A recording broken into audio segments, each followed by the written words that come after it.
Salut à tous et bienvenue sur ma chaîne. Moi je m'appelle Jane dans la jungle, je suis hyper contente de vous retrouver sur ma chaîne. Et aujourd'hui on va faire une petite vidéo un petit peu spéciale. On va tester le kit de chez Isaro qui s'appelle le Happy Sumptuous New Year's. Donc c'est un petit kit qui sort souvent Isabelle, donc la créatrice de la marque Isaro. C'est un petit kit qui s'appelle Happy Sumptuous New Year's et c'est donc un petit kit qui est très très chouette, qui sortent un petit peu tous les 2-3 ans. Ils sortent un petit peu un petit kit un petit peu sur le thème de la nouvelle année, des fêtes, mais qui est toujours un peu décalé par rapport aux teintes qu'on associerait habituellement à Noël. Et c'est pour ça que j'aime beaucoup faire des reviews de ces tout petits kits, parce que je trouve que c'est vraiment le cadeau idéal à placer sous le sapin. Et ceci pour un aquarelliste débutant ou confirmé. Le kit est composé de 3 couleurs que je trouve vraiment très intéressantes, notamment ce rose austral pour lequel j'ai eu un coup de cœur monumental, le vert de périlène et le violet de périlène, qui sont 2 couleurs vraiment très sympathiques à ajouter dans une palette d'aquarelliste, car ils permettent une énorme quantité de mélange, notamment pour le vert de périlène. Donc je trouve que c'est vraiment une petite palette très intéressante à travailler uniquement avec ces 3 couleurs. Je trouve que c'est un petit défi quand même. Effectivement, le rose et le violet de périlène, donc le rose austral et le violet de périlène sont quand même assez proches, je trouve, en termes de couleurs pures. Et ensuite, le vert de périlène vient vraiment entrer en opposition complémentaire de ces 2 teintes, donc ça donne des noirs hyper profonds. Vous pouvez le voir sur les petits mélanges et le petit nuancier que j'ai réalisé au-dessus, ce qui donne une palette hyper restreinte et pas forcément hyper facile à prendre en main, même si super intéressante à travailler.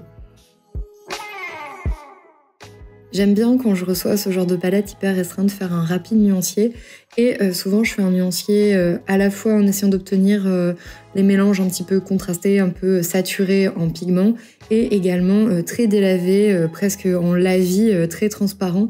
Je trouve que ça permet un petit peu de voir ce qu'on peut obtenir. Sur cette palette, je trouve que ce qui est assez intéressant, c'est qu'on arrive finalement à beaucoup de gris et de noir assez profonds en un seul coup. Et j'ai un petit peu cherché quel sujet j'allais pouvoir faire. En fait, j'étais pas hyper à l'aise avec l'idée de faire un portrait.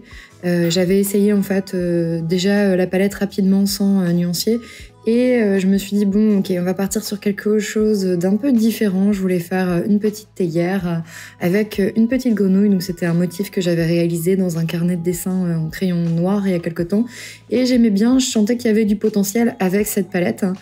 Et effectivement, en tout cas sur le papier que j'ai utilisé, donc c'était un Fabriano numéro 5 en grain fin, 300 grammes, je trouve que le fait d'avoir énormément de nuances et de profondeur, en fait on peut avoir vraiment des gris, des roses clairs, on peut vraiment travailler sur beaucoup il y a beaucoup de latitude en fait entre les teintes les plus claires qu'on peut obtenir et les teintes les plus foncées qu'on peut obtenir avec cette palette. Et j'ai trouvé que c'était vraiment sympathique. Il y a presque une sensation un peu de travailler avec de l'encre, parce qu'on peut vraiment avoir des noirs assez riches, assez beaux, parce que forcément on travaille avec un noir qui est composé de couleurs, donc c'est vrai que ça marche vraiment très bien. J'ai trouvé même beaucoup de plaisir à utiliser le violet de périlène et le vert de périlène ensemble. En fait, j'ai découvert aussi un peu ces mélanges qui ne sont pas des mélanges que je travaille habituellement. Et pareil, le rose austral est vraiment très très très très très très joli. J'ai été obligée un peu de me retenir de l'utiliser partout dans l'illustration, parce que clairement il est hyper addictif. Je trouve qu'il est subtil. Moi j'aime beaucoup les couleurs pailletées nacrées avec du mica de chez Isaro, parce que je trouve que c'est souvent des couleurs chez d'autres fabricants qui sont, je trouve, vulgaires, qui manquent d'équilibre. Je les trouve souvent un peu kitsch.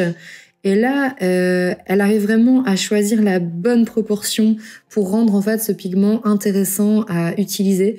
Je l'ai vu au cours des 2-3 dernières années. C'est vraiment la petite palette que j'avais testée, donc pareil, de couleurs de Noël. C'est vraiment resté un de mes favoris. J'ai continué à les utiliser dans des carnets assez régulièrement, et puis je trouvais que ça fonctionnait vraiment bien. Donc j'étais ravie de pouvoir enfin tester cette petite palette, et je trouve que le résultat est vraiment vraiment très sympa.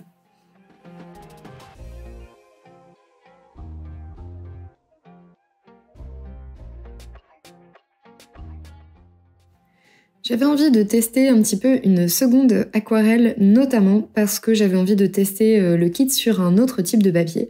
Moi, je trouve que le papier et le type de papier, c'est vraiment le nerf de la guerre quand on teste des aquarelles.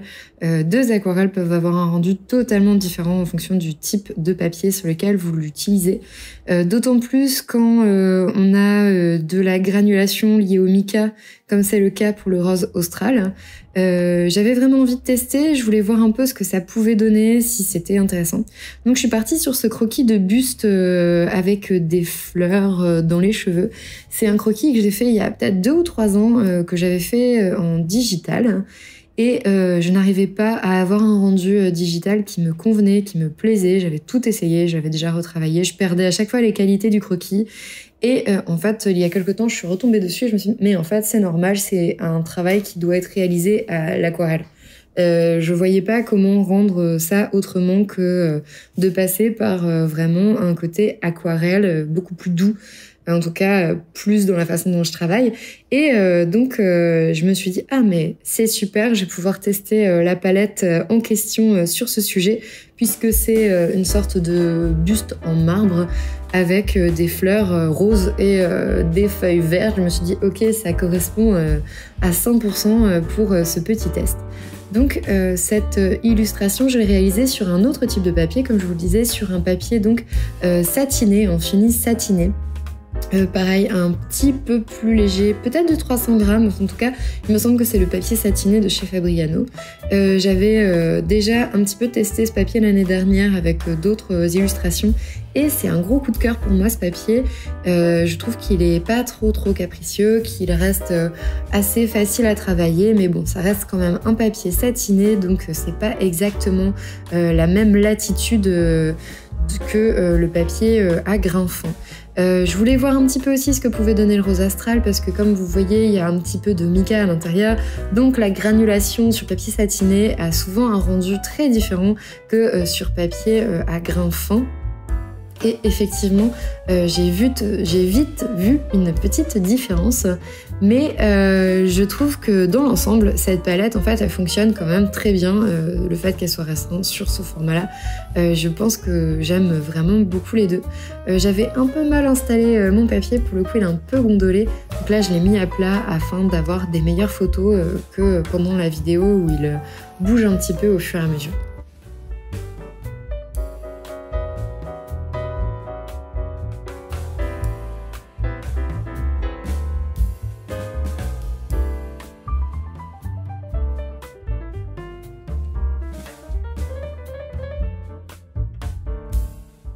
Voilà, j'espère que cette vidéo vous aura plu.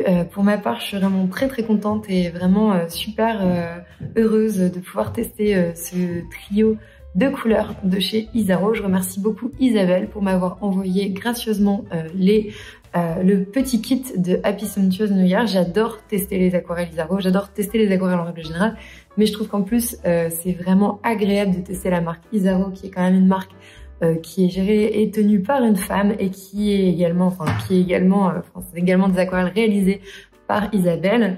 Et en plus, je trouve que cette personne est très intéressante. Elle a écrit plusieurs livres sur le mélange à l'aquarelle, sur les couleurs à l'aquarelle.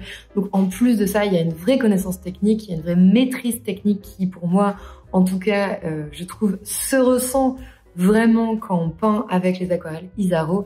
Et je trouve également que ce qui est très intéressant, c'est des teintes que je trouve vraiment très douces, qu'on peut vraiment beaucoup contraster. Pour des gens qui n'ont pas trop l'habitude de travailler avec des aquarelles en tube, c'est un super début pour commencer avec des aquarelles en tube, parce que je trouve que ça permet vraiment d'avoir le meilleur de la marque Isaro.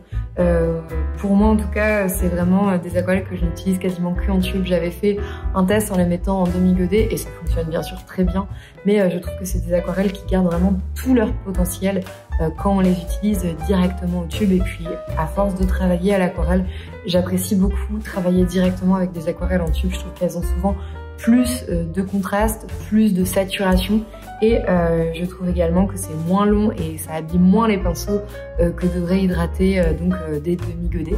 Et même pour les débutants que j'ai là en ce moment dans mes ateliers, dans les cours que je peux donner en ce moment, je trouve que c'est moins difficile pour eux de réussir à trouver les bonnes textures et les bons mélanges aux pigments quand ils commencent en fait à travailler directement au tube. Donc que vous soyez confirmé ou que vous soyez débutant, je vous conseille à fond les aquarelles Isaro qui en plus ont un rapport qualité-prix que je trouve assez bluffant au vu de la qualité. J'espère que cette vidéo vous aura plu. N'hésitez pas à aller jeter un petit coup d'œil dans mes dernières vidéos. Il y a un atelier tour, je sais que vous êtes beaucoup à me l'avoir demandé. Il y a un test de pinceau de la marque Fumiu. Il y a également un test d'une nouvelle technique qui s'appelle le monotype, qui est une technique entre gravure et dessin. Donc pour ceux qui sont un peu intéressés par les deux, je vous conseille grandement d'aller jeter un coup d'œil. Et enfin, je vous souhaite à tous des fêtes de bonne année. J'espère que vous serez créatifs pour cette petite période de Noël. N'hésitez pas à tester plein de tutoriels sur ma chaîne si vous voulez un petit peu vous lâcher, vous débrider d'un point de vue créatif. Moi, je vous retrouve très certainement en janvier. Et si cette vidéo vous a plu, n'hésitez pas à laisser un commentaire, que ce soit une question, que ce soit un petit soutien, ça fait toujours plaisir. Et bien sûr, vous abonner à la chaîne si ce n'est pas encore fait. Salut et bonne fête de fin d'année!